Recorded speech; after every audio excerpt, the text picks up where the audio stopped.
23절까지입니다. 오늘 역대하 마지막 부분입니다. 역대하 36장 17절에서 23절 말씀까지 보시겠습니다.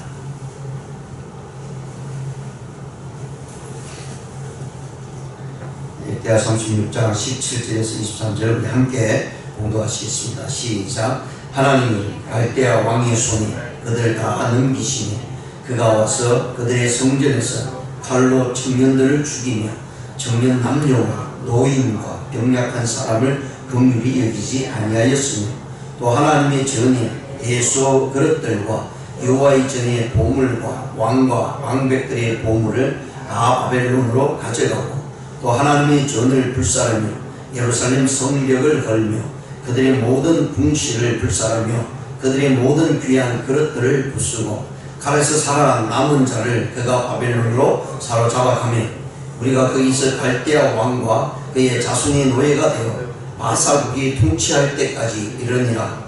이에 토지가 황폐하여 땅이 안식년을 누름같이 안식하여 70년을 지냈으니 여호와께서 예레미야의 입으로 하신 말씀이 이루어졌더라. 바사의 고레스 왕 원년에 여호와께서 예레미야의 입으로 하신 말씀을 이루시려고 여호와께서 바사의 고레스 왕의 마음을 감동시키시네 그가 온 나라에 공포도 하고 조수도 내려 이르되 바사 왕 고레스가 이같이 말하노니 하늘의 신 여호와께서 세상 만국을 내게 주셨고 나에게 명령하여 유다 예루살렘의 성전을 건축하라 하셨나니 너희 중에 그의 백성 된 자는 다 올라갈지어다. 너희 하나님 여호와께서 함께 하시기를 원하노라 하였더라. 아멘. 오늘 본 말씀 17절에서 23절의 말씀을 가지고 유다의 멸망과 회복이라는 제목으로 말씀을 생각해 보는 시간을 갖겠습니다. 하나님께서 이스라엘 백성들이 하나님 앞에 엄청난 범죄, 우상을 섬기고 하나님을 저버리는 그런 삶 속에 하나님께서는 분명히 선지자들을 통해서 나라가 망할 것이다 라고 분명히 말씀을 해주고 있고요.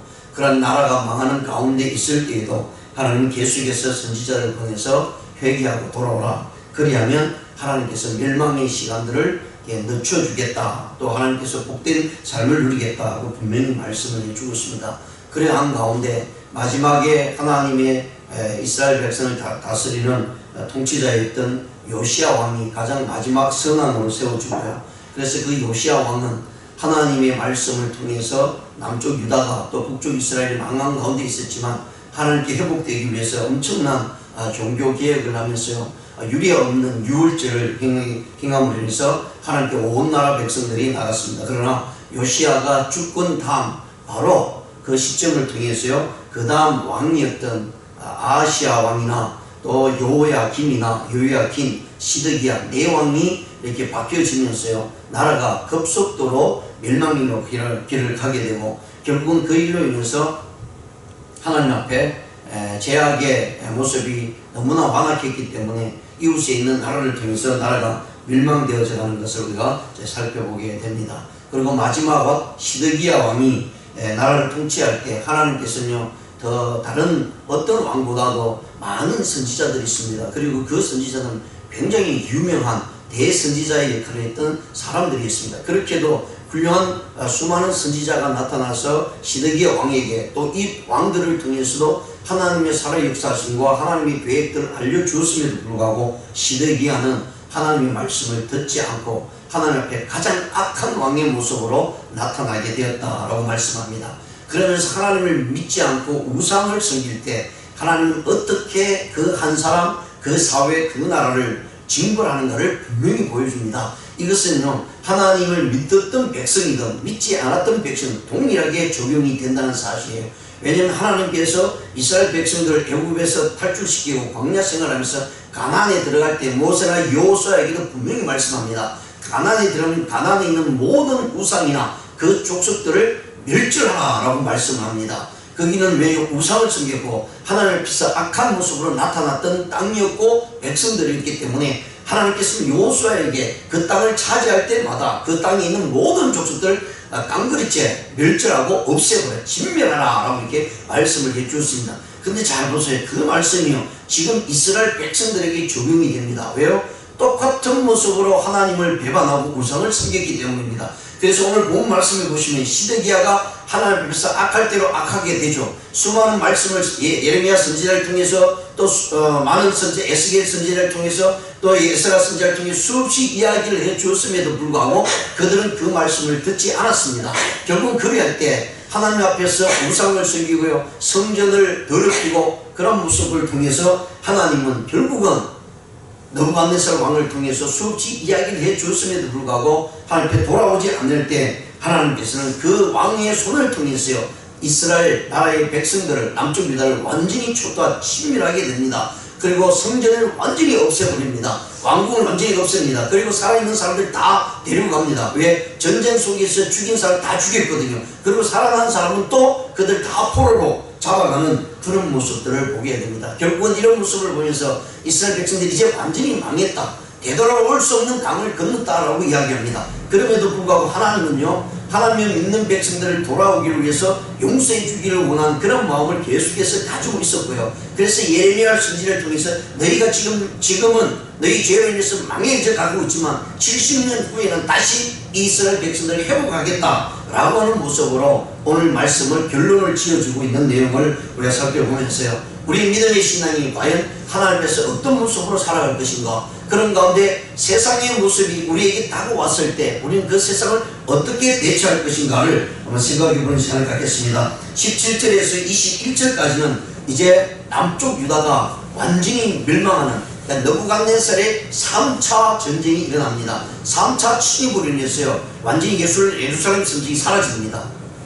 모든 기구나 모든 성벽들, 그리고 성전에 있는 모든 것들이 다 빼앗아지고 없어지는 장면이 나오고 있습니다. 17절에 보시면 하나님이 갈대아 왕의 손에 그들을 다 넘기시매 그가 와서 그들의 성전에 칼로 청년들을 죽이며 청년 남녀와 노인과 병약한 사람을 긍휼히 여기지 아니하였으며 또 하나님의 전에 예수 그릇들과 여호와 이전의 보물과 왕과 방백들의 보물들 다 바벨론을 가져가고 또 하나님의 선을 불사르며 예루살렘 성벽을 헐며 그들의 모든 궁치를 불사르며 그들의 모든 귀한 그를 부수고, 자 여기서 보시면요 남녀 청년들을 다 죽였다고 말씀합니다. 성전 안에서 일어나는 모든 것들을 다 초토화시켰습니다. 그리고 남녀 어린아이 노년에 이르기까지 모든 사람 다 긍휼히 여기지 않았다라고 얘기합니다.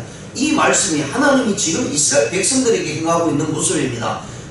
바벨론을 통해서요, 마찬가지로 앞에서 우리가 성경을 보면서 이스라엘 백성들을 들었어요. 가나안을 징벌하는 이유는 바로 그들이 하나님 앞에서 너무나 악하고 우상을 섬겼다라는 사실을 보여주고 있죠. 그렇다면 하나님의 기준은 어디에 있느냐? 믿는 사람이든 믿지 않는 사람이든, 하나님을 따르는 사람이든 따르지 않는 사람이든 하나님 앞에서 우상을 섬기는 것, 하나님보다 그 어떤 것도 우선순위를 두는 것에 대해서는 하나님 그 누구를 막론하고 징벌하겠다라고 하는 모습으로 나타내주고 있습니다. 그런데 이스라엘 백성들이 정말 하나님 앞에서 모든 것을 다 잃어버린 징벌을 받습니다. 성전이 완전히 무너지고요, 없어지게 되고요, 그리고 예루살렘 성벽까지도 다 없어지는, 불사르지는 그런 모습으로 나타내주고 있던, 그 안에 있던 모든 기구는 다 부서지고요, 다 없어지는 그런 모습으로 나타내주고 있습니다. 20절에 보시면 칼에서 살아남은 자를 그가 바벨론으로 사로잡아가며 우리가 거기서 갈대아 왕과 그의 자손의 노예가 되어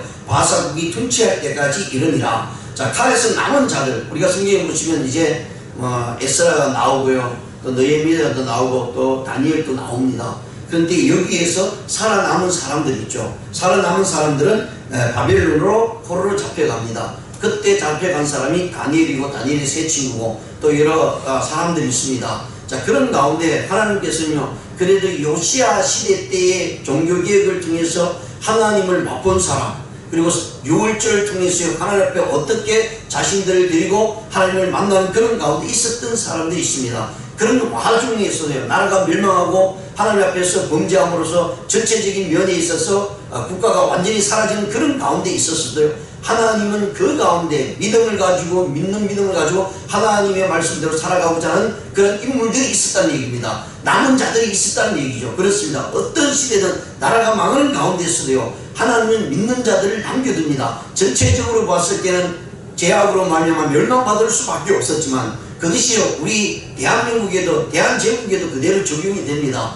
예, 대한제국이요 세워지고 또 하나님은 복음이 우리 한국에 조선시대에 들어오면서요, 그러면서 하나님께서 이 땅에 많은 교회들이 세워지는 가운데 있을 때 결국은 범죄하게 되죠. 일제의 치하에 있으면서 끝까지 믿음을 지키고 나가야 됨에도 불구하고 그렇지 못하고요, 하나님을 배반하고 우상을 섬기고 어떤 문화적인 모습이다, 어떤 하나의 사회적인 현상이다, 그런 이유를 들었어요. 하나님을 섬김에 있었어요, 다른 것들 섬기면서도 그것이 타당하다고 이야기했던 그런 모습 가운데 결국 나라가 멸망하는 가운데 치닫을 때에 하나님께서는 그 가운데서도 남겨둔 믿음의 사람들이 있었기에 이 대한민국이 지탱할 수 있었다는 사실을 우리에게 보여줍니다. 마찬가지입니다. 나라는 망해도요, 믿음의 신앙을 가지고 있으면 다시 한번 하나님은 그 신앙을 가지고 나라를 세워간다는 것이에요. 그래서 오늘날 우리 기독교, 오늘날 이 땅에 살아가는 많은 그리스도인들이 이 땅을 보면서, 이 대한민국을 보면서 망해져 가고 있다, 악해져 가고 있다, 정말 이러다가 큰일 나겠다 라고 이야기를 하고 있지만, 나라가 망해도 믿음을 끝까지 지키고 있는 하나님의 사람들이 있으면 그 나라는 다시 한번 회복이 될 수 있다는 사실을 말씀을 해주고 있습니다. 그래서 칼에 모든 사람이 죽고 살아남는 자들이 끌려가고요, 모든 자손들이 노예로 끌려가는 가운데 있음에도 불구하고 하나님 그 가운데 그루터기 믿음의 사람들을 남겨두었다는 사실을 우리가 보게 됩니다. 자, 21절에 보시면 이에 토지가 황폐하여 땅이 안식년을 누림같이 안식하여 70년을 지냈으니 여호와께서 예레미야의 입으로 하신 말씀이 이루어졌더라 말씀합니다. 예, 남쪽 유다 땅이나 이스라엘 땅이나 이제 만들이 멸망하는 가운데 있을 때 하나님께서는 예레미야 선지자를 통해서 70년 후에는 다시 이 나라가 회복될 것이다 라고 이야기를 합니다. 그래서 나중에 이제 우리 예레미야서를 보게 되면 여기 나오는 내용들이 그대로 더 자세히 나옵니다. 예레미야가 그 상황을 어떻게 성경을 통해서, 말씀을 통해서 우리에게 이야기를 주고 있고요, 그리고 예레미야가 어떤 모습으로 하나님 앞에서 받은 말씀을 전하고 있는지를 그 모습을 봅니다. 그래서 예레미야서를 보면 정말 눈물 없이는 볼 수 없는 그런 말씀입니다. 왜냐하면 예레미야가 당한 그 가운데요, 그렇게 한 나라에, 특히 유다 나라의 왕이었던 사람이 하나님을 모르고 하나님을 배반하는 가운데, 또 자기가 말씀을 전한 가운데 엄청난 많은 매를 맞고 또 감옥에 가기도 하고, 그런 가운데서요, 이 나라를 위해서 눈물을 흘리며 기도합니다. 분명히 예레미야는 압니다. 나라가 망한다는 거죠. 그리고 하나님께서 다시 70년에 회복해 주신다는 걸 압니다. 그러나 지금 현실은요, 나라가 지금 망하고 있습니다. 하나님께서 택한 백성들이 하나님을 멀리하고 하나님께서 보존하고 있던 그 유다라고 하는 그 나라를 망하고 가고 있는 그런 상태에 보면서 예레미야는 정말 눈물을 흘리면서 기도하는 가운데 하나님을 위해서, 하나님의 나라를 위해서 기도하고 있는 것을 보게 됩니다. 그렇지만 그에게는 한 가지 희망이 있습니다. 왜냐하면 하나님의 약속이 있습니다. 70년 후에는 반드시 이 나라가 회복될 것이다 라고 분명히 말씀을 해주고 있는 것을 우리가 성경을 통해서 깨닫게 됩니다. 자, 22절에서 23절까지는 이제는 이 바벨론이 망하고요, 바사라는 나라가 이제 이 세계를 통치합니다. 즉 바벨론은 누구니? 지금의 현재의 땅은 이라크입니다. 이라크입니다. 그리고 그 바벨론이 한 100년 가까이 나라를 다스리다가 바사라고 하는 나라에 의해서 새로운 신생국이 나타나게 됩니다. 그런데 이 이라크 너머에 있는 나라죠. 이라크 너머에 있는 지금의 이란 지역과 같습니다. 그 지역이 엄청난 큰 땅이죠. 그리고 이 바벨론을 통치하게 되고요, 통치하니까 이스라엘이 바벨론 안에 있으니까 그리고 그 이스라엘 역시 마찬가지로 통째로 같이 바사로 넘어가게 됩니다. 근데 바사가 통치한 그때 당시에 첫째 왕이었던 왕이 누구냐면 고레스입니다. 근데 이 고레스가요, 하나님의 사자로 나타납니다. 느부갓네살도 마찬가지요, 하나님의 사자로 나타나요. 그러면서 이 고레스가 하나님께서 주신 말씀을 통해서 북이스라엘을 회복시켜 줍니다. 엄청난 일이 일어나죠. 내 이스라엘 백성 안에서 어떤 부흥의 역사가 일어나는 것도 아니고요, 어떤 하나님을 찾고자 하는 모습이 일어나서 독립하는 것이 아니고, 이방의 나라였던 바사 왕국의 왕이었던 고레스가요, 하나님의 명령을 따라서 이 이스라엘 백성들을 회복시켜 줍니다. 다 이스라엘로 내보내줍니다. 그리고 너희들이 가서 예루살렘 성전을 회복하고 예루살렘 성벽을 회복하라 라고 하는 명령을 함으로 인해서요, 이스라엘 백성들이 다시 자기 땅으로 되돌아오는 그때의 모습들을 나타내주고 있습니다. 22절에 보시면요, 바사의 고레스 왕 원년에 여호와께서 예레미야의 입으로 하신 말씀을 이루시려고 여호와께서 바사의 고레스 왕의 마음을 감동시키시매 그가 온 나라에 공포도 하고 조소도 내려 이르되, 바사 왕 고레스가 이같이 말하노니 하늘의 신 여호와께서 세상 만국을 내게 주셨고 나에게 명령하여 유다 예루살렘에게 성전을 건축하라 하셨나니 너희 중에 그의 백성된 자는 다 올라갈지어다. 너희 하나님 여호와께서 함께 하시기를 원하노라 하였더라. 나라가 멸망 가운데 있음에도 하나님께서는요 다시 한번 이스라엘을 회복시켜 주는 것을 보게 됩니다. 여기서 우리는 세상이 얼마나 악한 모습으로 우리에게 다가오고 있는가를 우리 이 시점에서 한번 좀 생각해 보아야 됩니다. 바벨론이라고 하는 이 세상은요 결국 하나님의 나라의 백성들을 그대로 두지 않습니다.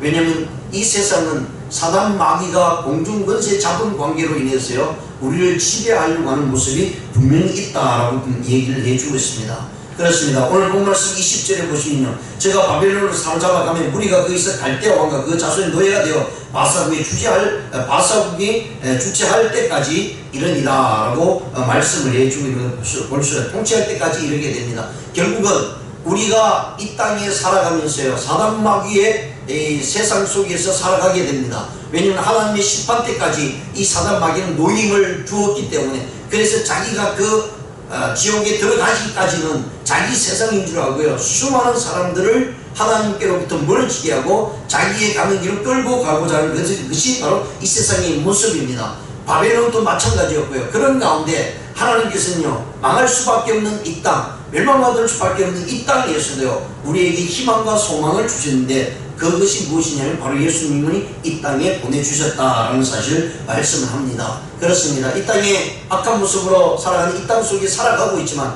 우리에게는 하나님께서 희망을 주셨습니다. 그것이 뭐냐면 예수 그리스도의 보혈의 피로 말미암아 구원을 얻게 해주시고 예수 그리스도를 의지하는 모든 이들에게는 사랑 번세를 이길 수 있는 힘을 주셨다라고 분명히 말씀을 해주고 있기 때문입니다. 그래서 우리는 이 땅에 살아가면서요 수많은 일들을 바라보고 또 악한 모습을 바라보면서 하나님의 때가 너무나 가까이 왔다. 이제 많은 사람들이 이렇게 얘기합니다. 20세기 때는 하나님의 심판의 때가 5분 전이다 라고 이렇게 얘기를 했습니다. 그러나 21세기를 마치면서요 이제 정말 정각 12시를 오기 전 이제 3분 전이다 2분 전이다 라고 이야기를 합니다.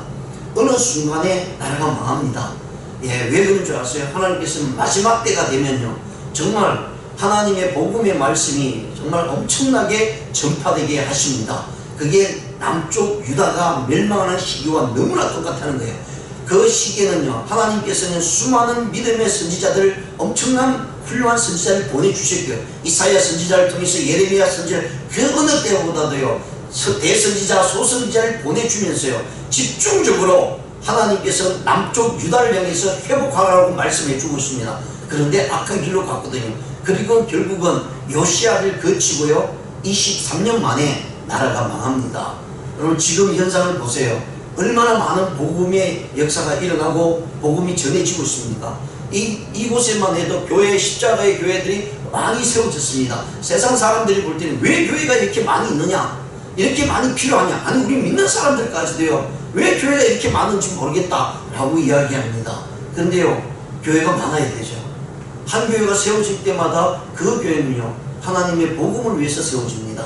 그만큼 많아져야 됩니다. 그리고 집집마다 하나님의 십자가가 세워져야 됩니다. 왜? 마지막 때인 것을 알려주고 있기 때문에 이 마지막 때에 우리는 정신을 차리고 하나님께서 회복되지 않으면 하나님께서는요 몇 년 뒤에, 지금 23년 뒤에 나라가 망했듯이 요시야 왕 시대 때 누가 이렇게 나라가 이런 시기로 빨리 망할 줄 알았겠습니까? 그런데 하나님께서는 이미 이들에게는 악한 모습이 있었기 때문에 그래서 많은 선지자를 보내주시고 믿음의 선지자를 보내주셨습니다. 오늘 이 시대도 마찬가지입니다. 우리가 믿음 안에서 정신을 차리지 아니하면 하나님께서는 우리 시대에 멸망을 당할 수 있는 시대가 된다라는 사실을 말씀합니다. 그런데 하나님께서 믿음을 가지고 하나님 앞에 나가는 자들이 있으면 또 그들의 신앙을 통해서 하나님께서는 멸망의 시기를 낮추고 그 멸망이 하나님의 심판을 보게 하지 않는다는 사실을 요시야 왕을 통해서 우리가 깨닫게 됩니다. 이제 마지막 아사 왕을 통해서요 나라가 회복되고 그리고 그들에게 믿음을 다시 회복됨으로 인해서요 하나님께서는 이스라엘 백성들을 회복시켜 나가고요 다시 성전을 또 새로 이렇게 정축하고 건축하는 그런 모습으로 나타내주고 있는 것을 보면서요 이 땅에도요 하나님 믿는 자들을 통해서 회복시켜주고 있다는 사실을 우리가 기억하시면서 오늘 하루 주님을 위해서 나아가기를 원합니다. 하나님의 나라를 위해서 나가기를 원합니다. 예수 그리스도 안에서요 우리는 반드시 회복될 것이고 희망의 메시지를 통해서 우리에게는 힘과 능력이 생깁니다. 그래서 그 힘을 가지고 우리 주위에 있는 많은 이들에게 이 마지막 때의 복음의 역사를 알려주고요 구원의 역사가 일어나는 우리의 삶이 되시기를 주님의 이름으로 축원드립니다. 기도드리시겠습니다.